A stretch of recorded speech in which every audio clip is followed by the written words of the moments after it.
চোর অপবাদে আত্মঘাতী কিশোর, সামনে এলো সিসিটিভি ফুটেজ। চিপস চুরি করে এবার কিশোর এবং পরে থাকতো প্যাকেট তুলে নিয়ে যায় সে, এবং সিসিটিভি ফুটেজে ধরা পড়েছে সেই ছবি। এরপরেই তাকে মারধর করা হয়।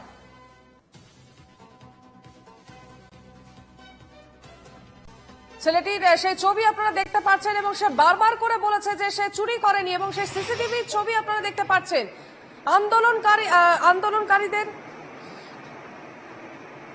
পরে থাকা প্যাকেট তুলে নিয়ে যায় সে, এবং সিসিটিভি ফুটেজে ধরা পড়েছে সেই ছবি। চোর অপবাদে আত্মঘাতী এই কিশোর, সামনে এসেছে সেই সিসিটিভি ফুটেজ। চিপস চুরি করেনি ওই কিশোর, পরে থাকা প্যাকেট তুলে নিয়ে যায় সে, বারবার করে সে সেটা জানিয়েছে, এবং সিসিটিভি ফুটেজে ধরা পড়েছে সেই ছবি। এরপরেও তাকে বেধড়ক মারধর করা হয়েছে।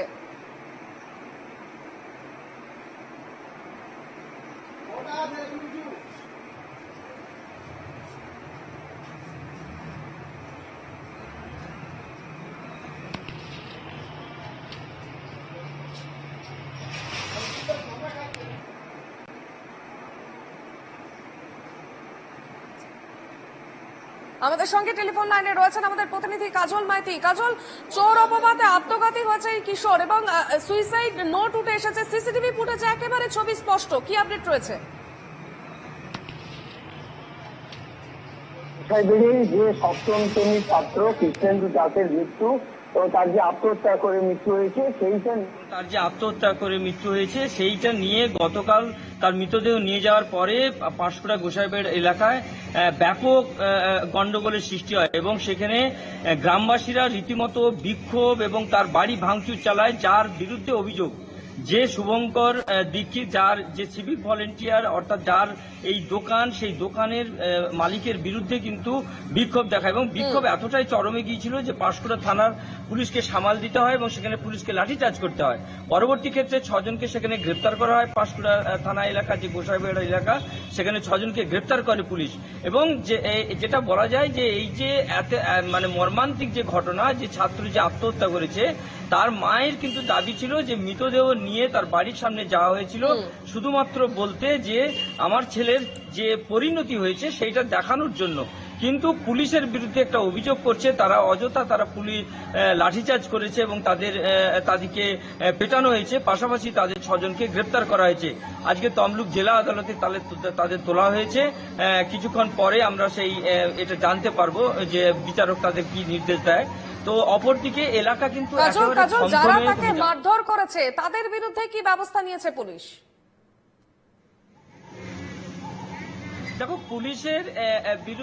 পুলিশের বিরুদ্ধে যে অভিযোগ করছে এই যে মৃত ছাত্রের মা এবং বাবা, তারা কিন্তু লিখিত অভিযোগ কিন্তু দেয়নি। আমরা কাল অবধি আমরা জেনেছি না দেওয়ার ফলে পুলিশ কিন্তু যে এই যে গন্ডগোল বা মৃত্যু, এই তাতে হচ্ছে পুলিশ তার নিজে থেকেই একটা মামলা করতে পারে। কিন্তু পুলিশ এখনো পর্যন্ত যার বিরুদ্ধে অভিযোগ শুভঙ্কর দীক্ষিত, তাকে কিন্তু এখনো পর্যন্ত পাওয়া যাচ্ছে না। পুলিশ সে বিষয়েও কিন্তু একেবারে মুখ বন্ধ রেখেছে।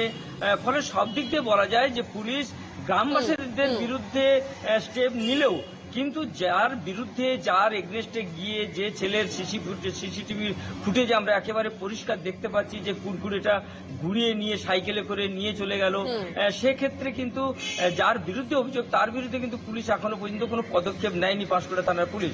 ফলে সার্বিকভাবে এলাকার মানুষ কিন্তু একটা ওই সিভিক ভলেন্টিয়ারের প্রতি একটা ক্ষোভ কিন্তু মানুষের রয়েছে, এলাকাবাসীর। ফলে এই ঘটনা এখনো পর্যন্ত কি কাউকে গ্রেপ্তার করা হয়েছে? হ্যাঁ, অবশ্যই। গতকাল যে ঘটনা ঘটেছে সেই ঘটনার পরিপ্রেক্ষিতে পাঁশকুড়া থানার পুলিশ কিন্তু 6 জনকে গ্রেপ্তার করেছে। সেই 6 জনকে তমলুক জেলা আদালতে আজকে তোলা হয়েছে। কিছুক্ষণ পরেই বিচারক তার রায় দেবেন।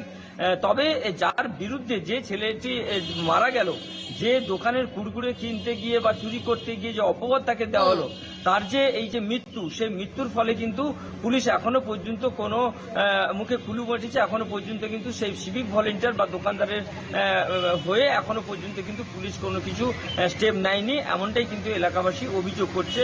বা ওই যে মৃত যে ছাত্র কৃষ্ণেন্দু দাস, তার মাও কিন্তু একই অভিযোগ করছে পুলিশের এই যে পদক্ষেপ ঠিক মতো তার মনে হচ্ছে না। যেহেতু এলাকাবাসী কালকে গিয়েছিল এলাকায় ওই মৃতদেহ নিয়ে, সেখানে একটা গন্ডগোল হয় এবং সেখানে পুলিশের লাঠিচার্জ করে এবং নিরীহ মানুষদের মারে, এমনটাই কিন্তু তারা দাবি করছে।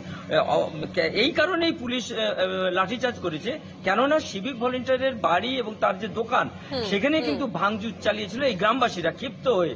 সেই কারণেই কিন্তু পুলিশকে নিয়ন্ত্রণে আনতে গিয়ে তাকে লাঠিচার্জ করতে হয়েছে পুলিশকে।